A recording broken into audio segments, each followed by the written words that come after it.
अस्सलाम वालेकुम जी, welcome back to my channel. आप लोग भी कहेंगे ये फिर से हैंड पेंटेड दुपट्टा उठा लाई है, लेकिन ये मैं स्पेशली वीडियो के लिए नहीं बना रही। असल में मुझे मेरी एक फ्रेंड को कुछ गिफ्ट करना था और जिस तरह से वो मुझे हैंड पेंटेड दुपट्टास की रील्स सेंड करती है तो आई नो उसे ये हैंड पेंटेड दुपट्टास बहुत पसंद है, तो इसीलिए मैं उसके लिए एक दुपट्टा बना रही थी। तो फिर जब मैं ये दुपट्टा बना ही रही हूँ तो फिर मैं आपके साथ शेयर भी कर रही हूँ। अच्छा जी, ये फैब्रिक ऑर्गेन्जा का है, प्योर ऑर्गेन्जा का फैब्रिक है और इसको मैंने डाई करवाया है ये पिस्ता शेड में। व्हाइट दुपट्टा मैं नहीं बनाना चाह रही थी और ये मेरे पास फैब्रिक 3 मीटर का है, लेकिन मैंने इसमें से हाफ मीटर निकाल दिया था क्योंकि जिनके लिए मैं बना रही हूँ उनके लिए 3 मीटर का दुपट्टा ज़्यादा हो जाएगा। तो अब अगर मैं डिज़ाइन की बात करूँ तो पता नहीं क्यों मुझे अब तो सारे डिज़ाइन सेम ही लगते हैं। आई मीन अगर आप मारिया सजाद के पेज पे भी देखें तो कोई नया डिज़ाइन नहीं है, वही डिज़ाइंस बार बार रिपीट हो रहे हैं डिफरेंट कलर्स के साथ। पहले तो मुझे कुछ भी समझ में नहीं आ रहा था, फिर मैंने लास्टली ये 2 डिज़ाइन सेलेक्ट कर लिए थे। एक है ये मारिया सजाद का डिज़ाइन और ये जो दूसरा है ये है तूबा मलिक ऑफिशियल के पेज से। तो पहले मेरे माइंड में था कि मैं दूसरे वाला ही मतलब बना लेती हूँ, लेकिन फिर मैंने सोचा कि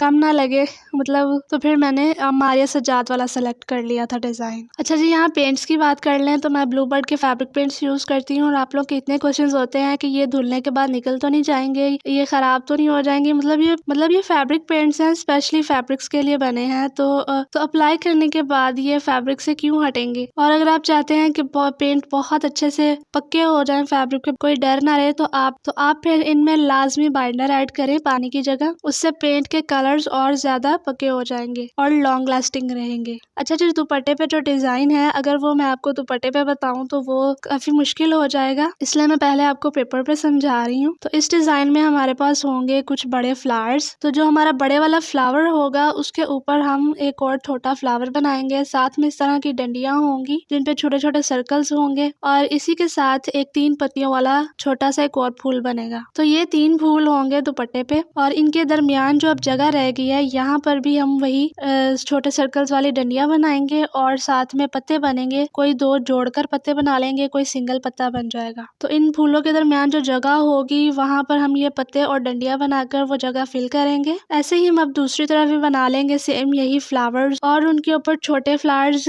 और डंडियां, और जो हमारा पल्लू होगा वहाँ पे भी जो जगह बचेगी फूलों के दरमियान वहाँ पर भी हम पत्ते और डंडियां बना लेंगे। अच्छा जी, यहाँ पर मैंने एक बड़ा फ्लावर बना लिया जो हमारे डिजाइन में होगा। इसकी लंबाई और चौड़ाई 12 इंच है, मतलब 12 इंच ही लंबाई है और 12 इंच ही इसकी चौड़ाई है। तो अब हमने अपना फैब्रिक ले लिया, फैब्रिक के नीचे हम अपना ये फ्लावर रखेंगे और इसको हमने ट्रेस करना है, लेकिन उससे पहले हम दोनों तरफ 3-3 इंच का फैब्रिक छोड़ेंगे। पेंसिल से ट्रेसिंग कर लेनी है। उसके बाद हमने फैब्रिक को डबल फोल्ड किया है और जो इसकी फोल्ड वाली साइड होगी उसे रखेंगे नीचे। अब हमारा जो दूसरा फ्लावर होगा वो दुपट्टे के सेंटर में आएगा, इसलिए यहाँ पे हम 6-6 इंच पे मार्क कर रहे हैं क्योंकि हमारा फ्लावर 12 इंच का है, तो वो 6 इंच एक तरफ और 6 इंच दूसरी तरफ जाएगा। अब इन निशानों के दरमियान रखते हुए और नीचे से फैब्रिक छोड़ते हुए हम ऊपर फ्लावर ट्रेस करेंगे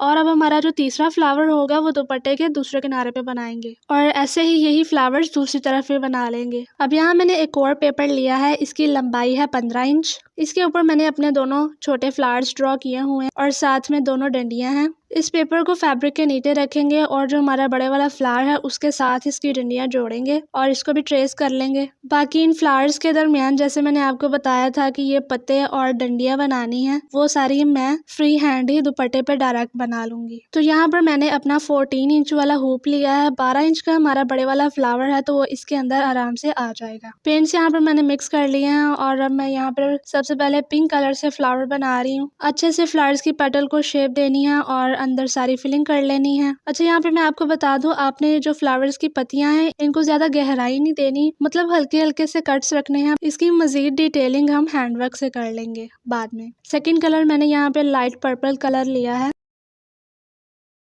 यहाँ पर मैं अब छोटे फ्लावर्स पेंट कर रही हूँ, तो ये मेरे पास रेड कलर है।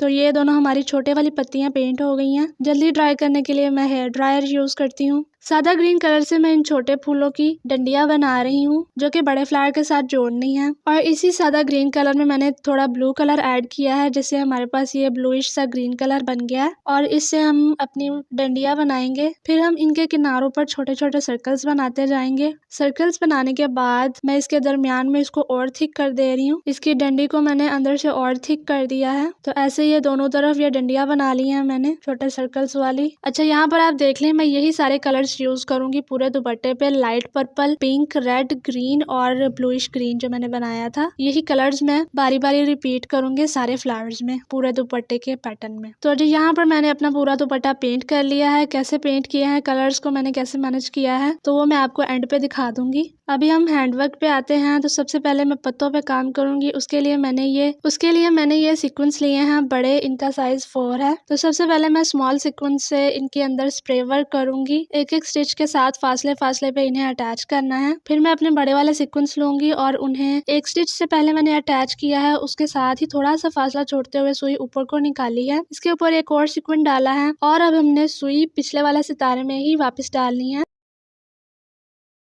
अब इन दोनों सीक्वेंस के सेंटर से हम सुई निकालेंगे और अपना तीसरा सीक्वेंस डालेंगे और अब फिर हम सुई अपने फर्स्ट वाले सीक्वेंस में ही वापस डाल देंगे। तो ये हमने 3 सितारे जोड़कर लगाने हैं ऐसे। ये वही म्यूज वाले जो ड्रेसेस पे सीक्वेंस लगे होते हैं 3-3 जोड़कर, ये वही एक सीक्वेंस यहाँ पर मैंने लगाया है बनाकर। ये लीव्स हमने ऐसे फिल कर लेने हैं स्मॉल सीक्वेंस और बड़े सीक्वेंस लगाकर। इसके बाद हम अपनी छोटे सर्कल्स वाली डंडियों पे आ जाते हैं। यहाँ पर मैंने दबका लिया है, उसके छोटे छोटे पीसेस काट लिए हैं। तो जो हमने छोटे सर्कल्स बनाए हैं, इन पर पहले हम मीडियम साइज वाला सीक्वेंस डालेंगे, उसके ऊपर एक स्मॉल पर्ल जाएगा और उसके ऊपर दबके का पीस। इन तीनों चीजों को हमने इस तरह से अटैच करना है। आगे भी हम ऐसे ही सीक्वेंस, स्मॉल पर्ल और दबके को ऐसे अटैच करेंगे इन सारे छोटे सर्कल्स में। तो ये ऐसे लगेंगी हमारी डंडियां कंप्लीट होकर। अब हम बड़े फ्लावर पे आ जाते हैं। ये वही मैंने 14 इंच वाला हुक लगाया हुआ है यहाँ पर भी। तो इसकी आउटलाइन देनी होती है, वो हम देते हैं नक्शी से। तो ये मेरे पास गोल्डन कलर की नक्शी है। अच्छा, आप लोग अक्सर पूछते हैं नक्शी और दबके में कोई फर्क होता है? तो नक्शी इस तरह से ये लाइंस वाली नक्शी होती है और जो दबका होता है वो बिल्कुल स्मूथ होता है। उसका सरफेस होते दोनों ही ये स्प्रिंग्स हैं, मतलब आप इन्हें खींचेंगे तो ये स्प्रिंग्स बन जाते हैं। लेकिन नक्शी जो है उस पर टेक्सचर होता है काफी, और जो दबका है वो बहुत स्मूथ होता है और थोड़ा पतला भी होता है। अच्छा जी, तो इस बार मैं नक्शी आरी से लगा रही हूँ। तो जैसा कि मैंने बताया था कि मुझसे नक्शी वैसे नहीं लग रही थी, तो इस बार मैंने छोटे छोटे पीसेस काट लिए हैं नक्शी के, और जैसे हम मोती या ब्यूगल बीड्स से अटैच करते हैं आरी से, उसी तरह से मैं नक्शी अटैच कर रही हूँ। नक्शी लगा ली है पूरे फ्लावर में यहाँ, और अब इसे कूट लेंगे। तो इस बड़े फ्लावर के अंदर पहले मैंने एक सर्कल बना लिया है और उसके अंदर मैंने 4 ये सीक्वेंस जोड़कर लगाए हैं बड़े वाले। अब यहाँ पर ये मीडियम साइज सीक्वेंस है और साथ में स्मॉल पर्ल्स हैं, वो मैं अटैच करूंगी इनके साथ। एक सीक्वेंस अंदर लगाया है और बाकी एक पूरी लाइन जाएगी इन बड़े सीक्वेंस के साथ।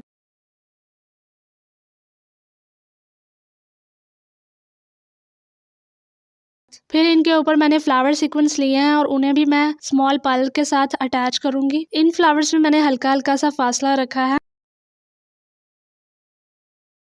अब यहाँ पर मैंने एक दबके का पीस लिया है, उसे अटैच किया है, सुई थोड़े से फासले पे ऊपर निकाली है और उसके ऊपर मैंने फ्लावर सीक्वेंस अटैच किया है पर्ल के साथ।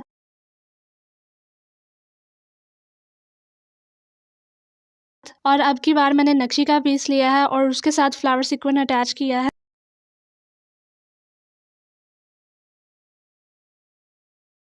तो अब ऐसे ही मैं बारी बारी नक्शी और दबके के साथ यहाँ पर पूरे में फ्लावर सीक्वेंस अटैच करूंगी। अब इनके सेंटर में जगह खाली खाली सी लग रही है, तो यहाँ पर मैंने एक एक स्मॉल सीक्वेंस अटैच किया है। तो ये हमारा सर्कल अब कंप्लीट हो गया है। अब इसके बाद मैंने स्मॉल टीयर ड्रॉप शेप में पल्स लिए हैं। इस सर्कल के साथ ही सुई निकालेंगे और उसमें एक मीडियम साइज सीक्वेंस के साथ टीयर ड्रॉप पर्ल अटैच करेंगे। उतना सा ही आगे और फासला छोड़ेंगे और फिर से सीक्वेंस के साथ टीयर ड्रॉप पर्ल लेंगे और सुई को पिछले सीक्वेंस में अटैच कर देंगे। ऐसे ही हमने यहाँ पर पूरी लाइन बनानी है जब तक कि वो पत्ती के किनारे पे ना पहुंच जाए। ऐसे ये लाइंस बनाते हुए हम पत्तियों में पार्टीशन क्रिएट करेंगे, जिससे ये पत्तियां अलग अलग नजर आएंगी। इसीलिए हमने स्टार्ट में पत्तियों की इतनी गहराई नहीं रखी थी। अब इन पत्तियों में हमने काम करना है, तो उसके लिए मैं यहाँ पर दबके का पीस अटैच कर रही हूँ स्मॉल सीक्वेंस के साथ। इस तरह से हमने फासले फासले पे ये लगाते जाना है तब तक जब तक कि ये पूरी पत्ती फिल ना हो जाए। तो यूं हमने ये पत्तियां फिल करनी है। अच्छा, यहाँ पर मैंने एक पत्ती नक्शी और सीक्वेंस से लगाई है, दूसरी दबके और सीक्वेंस के साथ, फिर से नक्शी और सीक्वेंस। तो इस तरह से हमने बारी बारी नक्शी और दबका लगाना है इन पत्तियों में सीक्वेंस के साथ। तो ये हमारा फ्लावर कंप्लीट हो गया है, बहुत ज़्यादा शाइन है इस फ्लावर में। और ऐसे ही मैंने नक्शी और दबका पत्तियों में रिपीट करते हुए पूरे में लगा दिया है। 2 पत्तियां सेम जाएंगी। इसके बाद हम अपने नेक्स्ट फ्लावर पे आ जाते हैं। अच्छा, यहाँ पे फ्लावर्स में, बड़े फ्लावर्स में 2 तरह के पैटर्न्स हैं एम्ब्रॉयडरी के, तो मैं अब आपके साथ दूसरा वाला शेयर करने लगी हूँ। तो इसके सेंटर में मैं एक सर्कल बना रही हूँ मीडियम साइज सीक्वेंस को अटैच करके पल्स के साथ। इस सर्कल में 4 लाइन्स लगेंगी सीक्वेंस की। उसके बाद मैंने ये पेटल सीक्वेंस लिया है और उसे मैं अटैच कर रही हूँ एक दबके के पीस के साथ। तो पेटल सीक्वेंस लगने के बाद ये ऐसे हमारे पास सनफ्लावर जैसा ये शेप आ जाएगा। ये बनाने के बाद मैंने इन पत्तियों की पार्टीशन भी कर ली है पर्ल्स और सीक्वेंस लगाकर। अब यहाँ पर भी हमने काम करना है पत्तियों में, तो उसके लिए मैं यहाँ पर बड़े सीक्वेंस अटैच कर रही हूँ। 3 सीक्वेंस अटैच करने हैं ऐसे। उसके बाद स्मॉल सीक्वेंस के साथ स्प्रे वर्क करना है इसके अंदर। पूरी पेटल हमने ऐसे भर लेनी है। दूसरी पेटल में काम करने के लिए मैंने यहाँ पे फ्लावर सीक्वेंस लिए हैं। 3 फ्लावर सीक्वेंस जोड़ने हैं साथ। और अब इन तीनों फ्लावर्स के साथ साथ एक पेटल सीक्वेंस लगेगा दबके के साथ।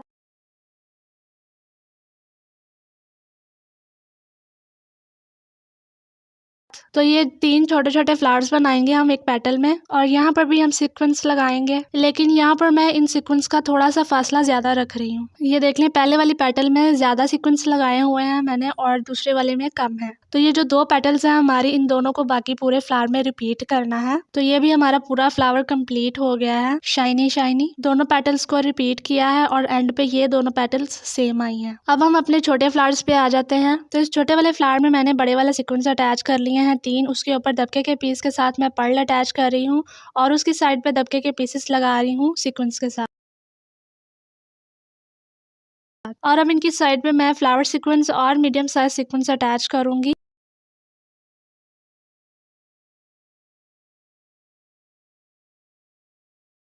अब यहाँ पत्तियों के किनारे के पास यहाँ पे मैं एक फ्लावर सीक्वेंस अटैच कर रही हूँ और उसके ऊपर बिल्कुल नीचे की तरह ही एक दबके का पीस पर्ल के साथ और बाकी सीक्वेंस के साथ, और एंड पे इनमें सीक्वेंस लगाकर इसको भर देना है। जो ये अब हमारा लास्ट फ्लावर रह गया है, इसके अंदर हम 3 सीक्वेंस अटैच कर लेंगे पहले। उसके ऊपर मैं एक पूरी लाइन दूंगी मीडियम साइज सीक्वेंस की, जो कि अटैच करने हैं पल्स के साथ। फिर मैं यहाँ पर पेटल सीक्वेंस अटैच करूंगी, एक हाफ सर्कल बनेगा यहाँ पर,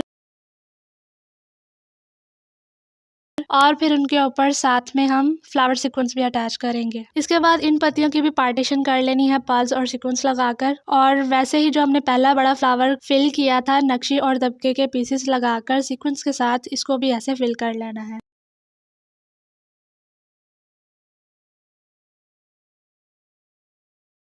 तो ये पूरा दुपट्टा ऐसे हमने बना लिया है। ये कैसे कंप्लीट किया है ये बस हम जानते हैं और हमारे हाथ जानते हैं। मतलब इतनी सर्दी में इस तरह का हैंडवर्क करना बहुत ज़्यादा मुश्किल काम है, और ये सोचे बगैर ही मैंने इतना भारी दुपट्टा स्टार्ट कर लिया और इसको कैसे रोते धोते कंप्लीट किया। मैंने बहुत टाइम लगा इस पे, क्योंकि ये अब तक का मेरा बनाया हुआ सबसे हैवी दुपट्टा है। अच्छा जी, यहाँ पे मैं आपको कलर्स का बता दूँ। मैंने 3 कलर्स यूज़ किए थे फ्लावर्स में, रेड, पिंक और लाइट पर्पल। तो अगर मैंने नीचे रेड कलर का फ्लावर पेंट किया है तो ऊपर मैं पिंक और लाइट पर्पल कलर लगाऊंगी दोनों छोटे फ्लावर्स में। इसी तरह से ऊपर मैंने यहाँ पे पिंक कलर का फ्लावर पेंट किया है और पीछे जो रेड और पर्पल कलर रह गए थे वो मैंने छोटे फ्लावर्स में पेंट कर दिए। और दूसरा ये कि जो मैंने फ्लावर्स में काम किया है, अगर एक फ्लावर में मैंने नक्शी और दबका लगाया है तो दूसरे फ्लावर में मैं छोटे फ्लावर्स और सीक्वेंस लगाऊंगी, और उसके ऊपर फिर से नक्शी और दबके वाला फ्लावर है और उसके साथ छोटे फ्लावर्स और सीक्वेंस वाला फ्लावर होगा। यानी जो ऑपोजिट साइड पे फ्लावर्स आएंगे उन दोनों में डिफरेंट काम होगा। और मैंने इसी के साथ ही ये मैचिंग पोटली बैग भी बनाई थी। इसका ट्यूटोरियल मैं ऑलरेडी आपके साथ शेयर कर चुकी हूँ, और मैंने इंस्टाग्राम पे आपसे पूछा था कि आपको कौन सी साइड अच्छी लगी, तो ज्यादातर लोगों ने ये वाली साइड पसंद की थी। तो इस शदीद सर्दी में हाथ जमाते हुए मैंने ये दुपट्टा बना ही लिया है। तो जितनी मैंने मेहनत की है इस दुपट्टे पे, आई होप उसे इतना पसंद भी आए, और आई होप आप लोगों ने भी ट्यूटोरियल एंजॉय किया हो। Thank you for watching, bye.